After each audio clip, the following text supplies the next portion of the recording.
执法殿高手吧？哼，此子先前你少下如此天资，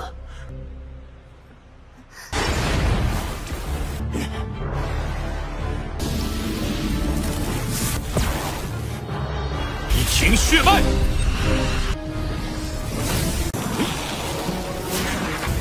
分手！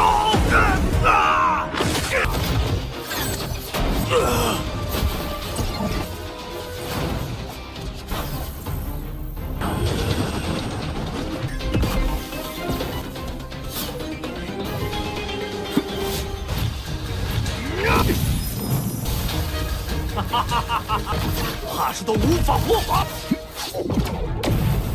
不但攻击提升一步，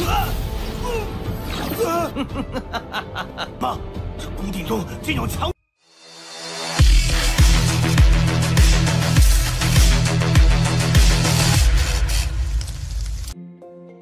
Halo semuanya, selamat datang di Ruang Sinema. Bagaimana kabar kalian semua? Semoga selalu sehat dan baik-baik saja. Sesuai jadwal, jadi pada hari ini kita akan kembali melanjutkan series Donghua Martial Master episode terbaru, yang mana ini adalah episode yang ke-535. Bagi yang baru bergabung dan series ini, kita sudah sediakan playlistnya, jadi kalian bisa mudah mencari di mana episode awal dari series ini. Namun sebelum kita mulai episode terbarunya, kita akan melihat dulu apa saja yang telah terjadi pada episode sebelumnya, tepatnya pada episode 534. Kemarin serangan yang dilakukan oleh Kaisar Changwu sama sekali tidaklah ditakuti oleh Qin Zhan, sebab ia dengan begitu mudah mengatasi serangan itu dengan pedang yang ia miliki. Bahkan Qin Zhan mampu memberikan tekanan balik kepadanya. Melihat pertarungan yang terjadi membuat orang-orang di sana menjadi begitu lega, karena sebelumnya mereka tidaklah berurusan dengan Qin Zhan, sebab tidak ada satupun dari mereka yang menduga kalau Qin Zhan memiliki kekuatan yang mampu mengimbangi Kaisar Changwu. Mungkin kata mengimbangi itu terlalu berlebihan, sebab Qin Zhan mampu memberikan tekanan balik kepada Changwu, sampai-sampai memaksa ia menggunakan semua kekuatan yang dia miliki. Itu semua hanya demi bisa menghabisi nyawa Qin Zhan. Bahkan akhirnya Changwu menggunakan kekuatan darah warisannya yang memiliki kekuatan ruang. Ini pun telah berhasil menahan pergerakan Qin Zhan. Qiansu yang melihat hal tersebut berusaha untuk membantunya. Sekarang kita akan melanjutkan episode terbarunya. Terlihat kalau Kaisar Changwu tengah menyiapkan serangan untuk bisa menghabisi nyawa Qin Zhan. Qiansu tentu tidak akan membiarkan hal itu terjadi. Ia langsung saja melancarkan serangan kepadanya. Namun serangan itu mampu dipatahkan dengan mudah oleh Kaisar Changwu. Meskipun begitu, Qiansu tetaplah berhasil mengulur waktu demi Qin Zhan, tapi Kaisar Changwu tetaplah mengawasinya. Sedangkan Qin Zhan sendiri merasa kesakitan akibat kurungan tersebut.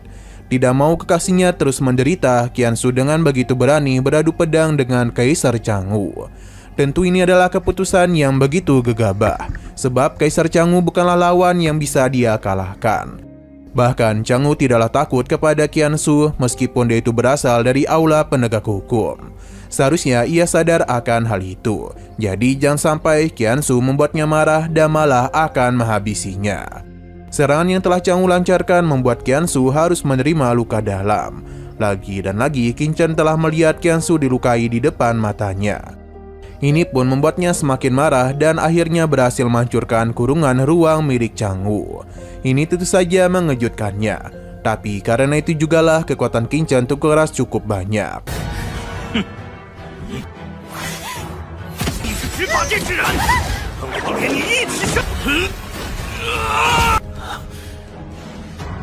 Ia pun memberikan pesan kepada Qiansu untuk pergi menjauh dulu karena ia tidaklah bisa bertarung dengan serius di hadapan semua orang. Jadi dia meminta Qiansu untuk tetap berada di sini saja.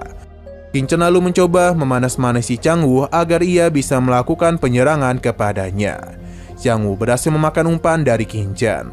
Ia pun tidak akan pernah membiarkan dia memiliki kesempatan untuk lepas dari hadapannya. Alhasil Changwu pun mulai melakukan pergerakan mengejar Qin Zhan. Sedangkan Qiansu bersama yang lainnya akan tetap berada di situ. Orang-orang berpikir kalau ini adalah akhir dari hidup Qin Zhan, sebab ia telah berurusan dengan sosok Martial Emperor seperti Changwu. Berhubung mereka sudah aman, jadi beberapa orang pun memutuskan untuk pergi. Sedangkan kedua tetua ini memberitahu Qiansu untuk memintanya pergi ke kelompok tim penegak hukum, supaya dia bisa meminta bantuan kepada mereka, agar nyawa Qinchan masih bisa diselamatkan. Qiansu paham dan bergegas pergi dari tempat tersebut. Kedua tetua ini berharap Qinchan masih bisa bertahan, karena mereka sangatlah suka dengan bakat hebat yang dia miliki. Jika jenis sepertinya mati, maka itu akan sangat disayangkan. Tapi seorang murid ini menganggap itu adalah hal yang pantas untuk Qinchan terima, sebab dia begitu sombong ketika menghabisi orang-orang sebelumnya. 执法殿高手吧？ 此子先前斩 少侠如此天资， Xianou berpindah ke sisi Qinchan yang tengah dikejar-kejar oleh Kaisar Changwu. Selama Qinchan melakukan pelarian, beberapa bendera formasi sudah dirinya pasang, dan ini semua tanpa sepengetahuan Kaisar Changwu. Pada Qinchan pun berhenti di sebuah tempat untuk bisa menyelesaikan susunan formasinya. Bahkan dia juga menggunakan kekuatannya untuk bisa menyembunyikan semua itu. Dengan begini, tidaklah mungkin ada yang bisa menyadarinya. Sesaat kemudian, Kaisar Changwu pun telah datang. Ia cukup terkejut karena Qinchan tidak lanjut kabur. Tapi sejak awal Qinchan memang tidak ada niatan untuk kabur dari hadapannya. Pada akhirnya Kaisar Changwu pun menyadari kalau ada yang tidak beres pada tempat itu. Ia pun segera melakukan pengecekan dengan kekuatan spiritual miliknya. Namun tidak ada hal aneh yang berhasil ia temukan. Bahkan di sekitaran tempat itu tidak ada bala bantuan yang bisa menyelamatkan nyawa Qinchan. Jadi tanpa berlama-lama, Kaisar Changwu pun mengeluarkan kekuatan yang begitu dahsyat untuk bisa menghadapi Qinchan. Ia juga telah memasang sebuah formasi agar pertarungan mereka tidak bisa diganggu oleh siapapun. Qinchan tahu ini adalah kekuatan garis darah yang Changwu miliki, maka dia pun akan meladeninya dengan garis keturunan guntur yang Qinchan miliki.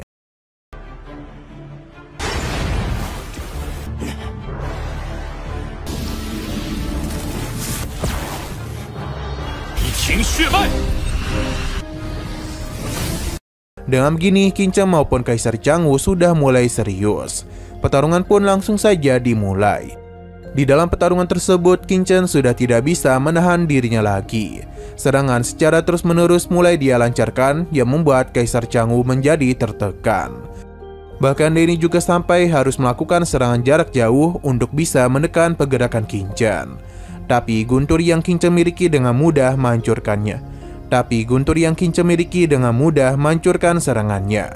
Dan bahkan serangannya itu mampu menekan balik Kaisar Changwu. Beruntungnya dia itu masihlah bisa bertahan. Ia pun kembali melancarkan serangan lanjutan untuk bisa menahan Qinchan. Tapi batu besar ini tidaklah mampu menyentuhnya.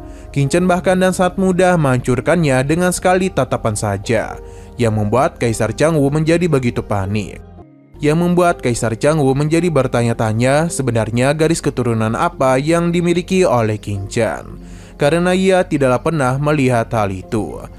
Qinchan pun segera mengeluarkan giok penekan surganya supaya bisa menghabisi nyawa Kaisar Changwu. Tidak mau meninggoy begitu saja, sebuah harta pun dirinya keluarkan. Hal itu memang dapat menahan serangan dari Qinchan, tapi itu tidaklah berlangsung lama karena giok penekan surga ini terlalu kuat. Bahkan lapisan pertama pertahanan Changwu hancur begitu saja. Kini dirinya pun harus berjuang begitu keras untuk bisa menahannya. Tapi dalam hitungan detik saja hartanya itu pun sudah tidak kuat lagi dan harus mengalami kerusakan yang cukup parah. Melihat apa yang terjadi tentu saja membuat Changwu menjadi begitu marah. Ia pun sadar kalau sejak awal Qinchan telah menyembunyikan kekuatan aslinya.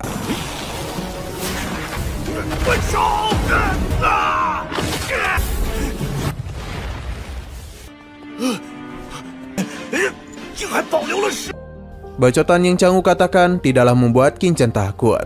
Ia pun akan kembali memberikan serangan kepadanya. Tentu saja Changwu kembali panik. Namun dia itu memiliki harga diri yang sangat tinggi. Jadi dia itu tidaklah ingin mengakui kekuatan Qinchan. Dia menjamin kalau serangannya itu tidaklah mampu menghabisi nyawanya. Serangan Qinchan pun telah berhasil dia tahan. Sekali lagi Changwu menyombongkan kekuatannya sebagai seorang martial emperor. Qin Chen tidaklah peduli dan kembali melancarkan serangan kepadanya. Ia memaksa Chang Wu meningkatkan kekuatannya untuk bisa mementolkan giok penekan surga dan harus kembali menahan serangan Qin Chen. Walaupun agak kelelahan, tapi dia itu berhasil bertahan hidup.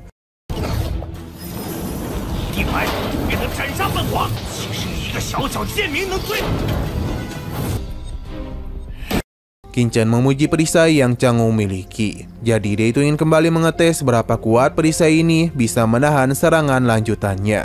Qin Chen pun langsung saja membentuk formasi untuk menciptakan ribuan pedang. Perlahan-lahan namun pasti perisai Chang Wu pun telah mengalami keretakan yang cukup parah. Tapi ribuan pedang Qin Chen masihlah mampu dia pentalkan. Sampai akhirnya sebuah serangan tidak terduga pun muncul dan berhasil melukai tubuh Chang Wu. Dan serangan sedekat itu telah membuat Chang Wu tidak bisa menggunakan perisainya. Ia pun hanya bisa terus-menerus melarikan diri saja dari serangan pedang Qin Chen. Sampai akhirnya dia pun memangkas jarak untuk bisa menggunakan kembali perisainya.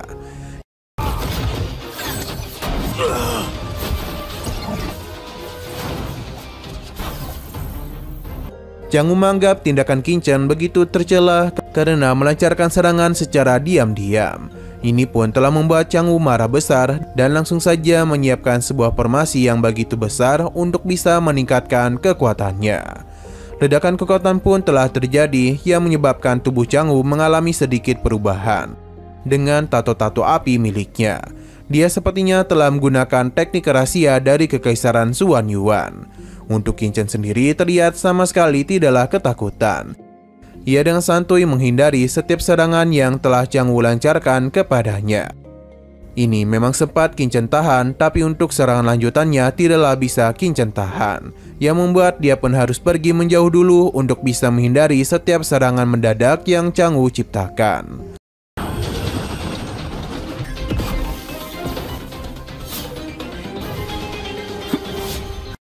Pada akhirnya, Qin Chen pun ingat kalau ini adalah teknik yang dulu pernah dirinya ajarkan kepada Feng Xiaoyu.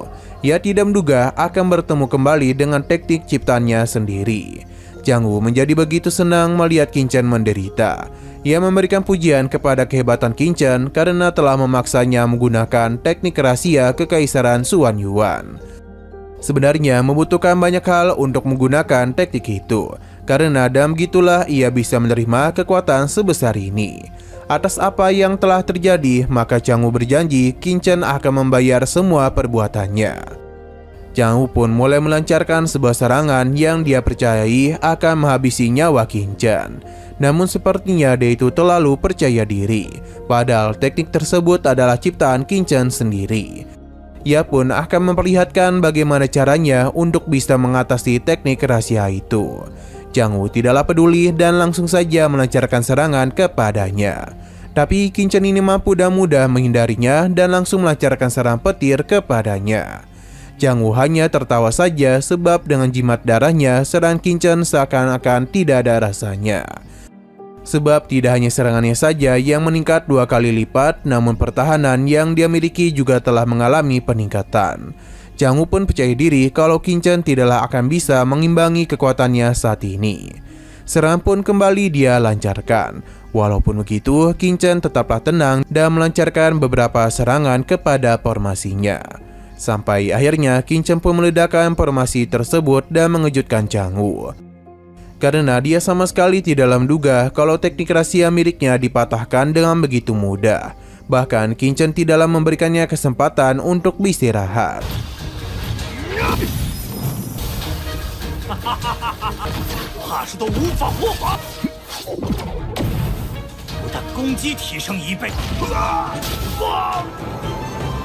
Chang Wu menjadi bertanya-tanya bagaimana mungkin teknik rahasia itu malah melawan balik dirinya.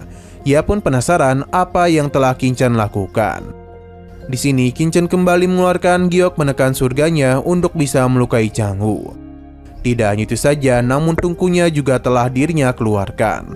Sayang sekali serangannya itu masihlah mampu ditahan oleh Chang Wu. Ia pun penasaran mengapa ada begitu banyak harta yang Qin Chen miliki. Chang Wu yang masih sombong mencoba untuk melawan, tapi dia itu terlalu lemah untuk bisa menang dari Qin Chen. Serangan barusan pun telah membuatnya terpental. Selain itu, luka dalam yang sebelumnya ia terima telah semakin parah.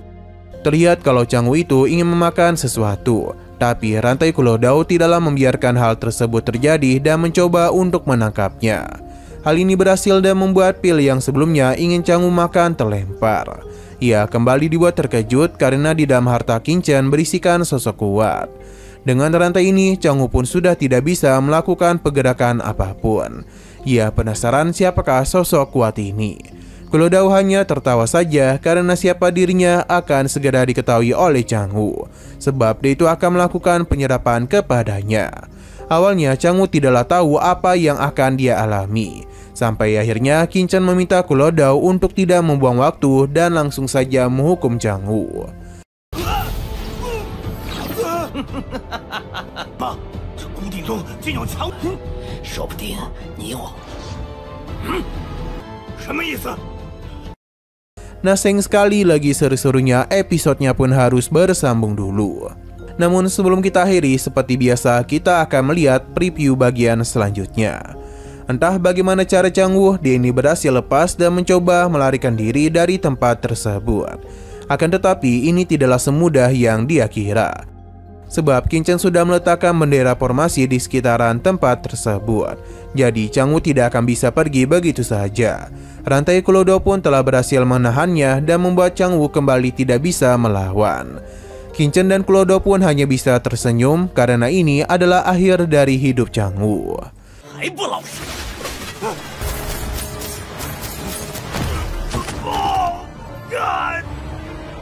Oke, sekian dulu pada video kali ini. Untuk video selanjutnya akan segera hadir. Jadi bagi kalian yang mengikuti series ini, langsung saja klik subscribe dan aktifkan loncengnya. Terima kasih yang sudah menonton video sampai habis. Jika kalian suka pada video ini, klik like dan share ke teman-teman kalian tentang channel ini. Dan ditunggu aja kelanjutannya. Oke, sampai jumpa di video selanjutnya.